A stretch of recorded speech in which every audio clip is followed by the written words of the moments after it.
Hi everyone, and welcome to another episode of Ancient Warfare Answers with me, Murray, your weekly fix of 10 minutes of ancient warfare-related ranting and raving, where I attempt to answer a question from a reader, viewer, or listener. You can ask a question in any way you can possibly conceive of. You can send me a postcard or a letter even. You can send an email. You can comment on a previous video or podcast. You can send an email to anyone related to Ancient Warfare magazine, and it'll get to me. You can probably send an email to anyone related to Ancient Warfare, and they'll go, who's this guy who answers questions? You can, of course, back us on Patreon, one of three different levels: Legionary, Optio, and Princeps. No, I said Princeps again. Centurions, yes. Still got to come up with a Princeps level. Anyway, you'll be like staying in my spare room. So that's what I do. I answer questions. I've got several to do in a session here, so here's the first one. This question today is from, where are you? Questions is from Demetrios. Hello, Mr. Dahm. Regarding ancient artillery, in certain cases, such as Josephus's account of the siege of Jotapata during the Jewish Revolt, artillery seems to be very effective in suppressing the defenders and in a sort of anti-personnel role. Due to the slow-firing torsion engines of the time, how was this possible? Wouldn't a much higher rate of fire be necessary for such a role? Additionally, were artillery crewmen seen as civilian or military personnel by commanders, and how were artillery crewmen recruited and trained? Thank you again for running AWA. It's wonderful to listen to. Thank you, Demetrios. Oh, respectfully, Demetrios, respectfully. Wow. Okay, so the interesting thing about ancient Roman artillery especially, and we know much more about that than we do about Greek, even though many of the innovations in ancient artillery come originally in the Hellenistic world and then adopted and adapted by the Romans. The funny thing about Roman artillery is, generally speaking, you have one scorpion or ballista per century in a Roman legion in the imperial period. So that's 60 per legion, which is actually starts to build up quite significantly over time. I'm not sure that we know of how many there are in terms of auxiliary units, whether auxiliary units operated them. The crewmen are members of the century, we think, immunes, so men who are excused other duties. There tend to be, by the later Roman Empire, lots of immunes who don't have to do regular duty, but who operate these. And so if you think about a Roman siege, and I think experiments in Roman artillery generally give a rate of fire for these. Estimates vary. It's always tricky to know with experimental archaeology, have they got it right or have they erred on the side of some modern fixes? Often they're trying not to, of course, to have modern fixes. So the rate of fire of a ballista or a scorpion is up to 4 shots per minute. I'm going to have to do some maths, aren't I? Oh no, I hate doing maths. And with the larger ballista who throw the heavy stone, there's 10 of those. So you've got 70 pieces of artillery per legion, 10 firing large stones and 60 firing bolts. And the bigger ones tend to be 2 to 3 shots per minute, we think. So if we go on to the lower estimates of those, let's say 2 shots from the stone firing ballistae and 3, let's go with 3 for the scorpion. That's 180 shots per minute and another 10, another 20, 200 shots per minute. Now, obviously, in terms of ammunition, how long can you keep up that rate of fire is another aspect. But I suppose, depending on the circumference of, or even just the frontage of a single wall, or if you're going to surround an entire city and shoot at it, how many of these engines per meter of enemy wall you've got.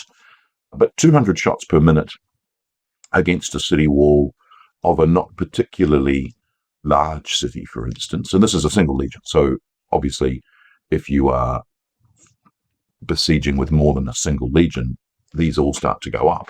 So 200 shots per minute per legion. I think in terms of an effective suppressing fire of ancient artillery to, keep the heads down of the defenders, you're not necessarily requiring that many in terms of the threat that might be offered to them.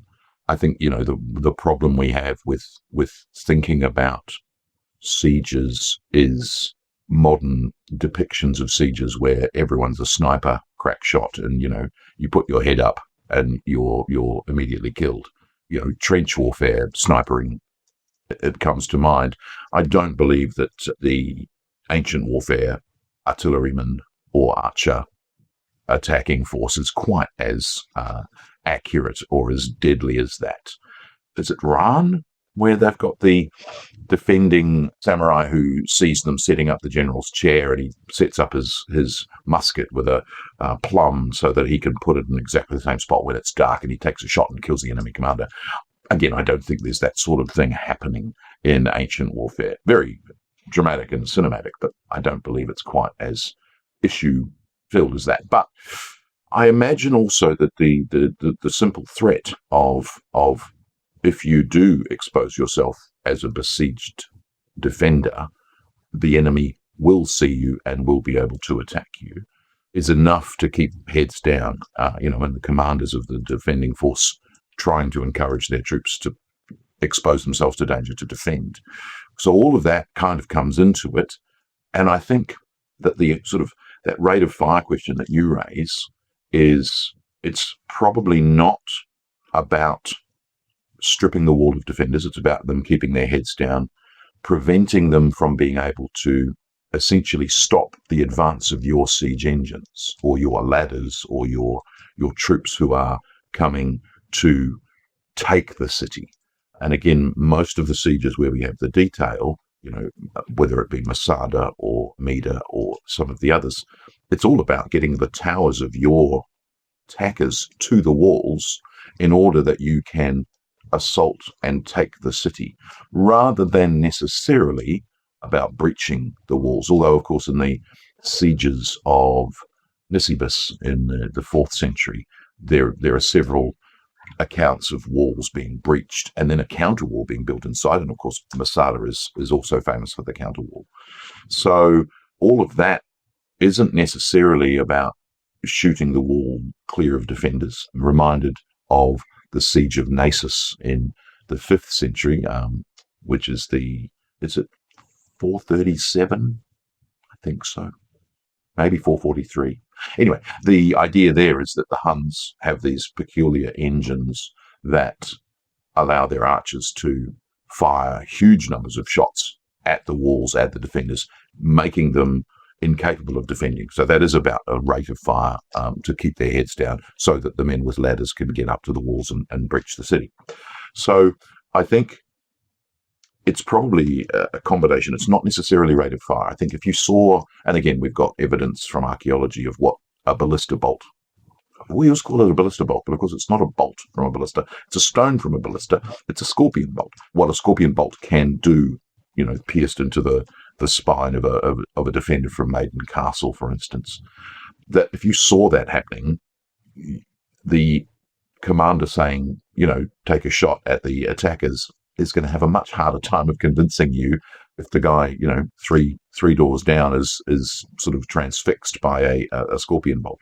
So I think human nature comes into it as well. And that idea of commanders, and again, I'm probably influenced, I think it's a Vietnam War book, something about chickens. Chicken hawk? Oh, anyway, it's about the commander standing up in the face of enemy fire to encourage their men. And I think that actually you can go back through most military history and see examples of that kind of behavior.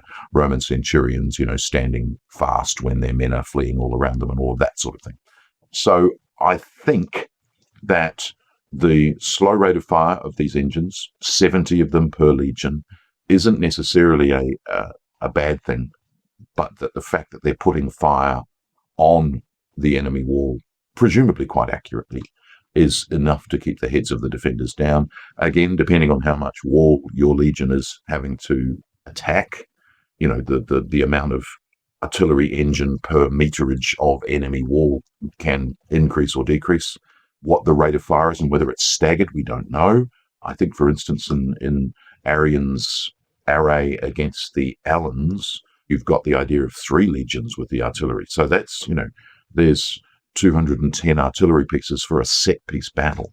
So that's some craziness going on there. And that's in an open battle. That's not even a siege.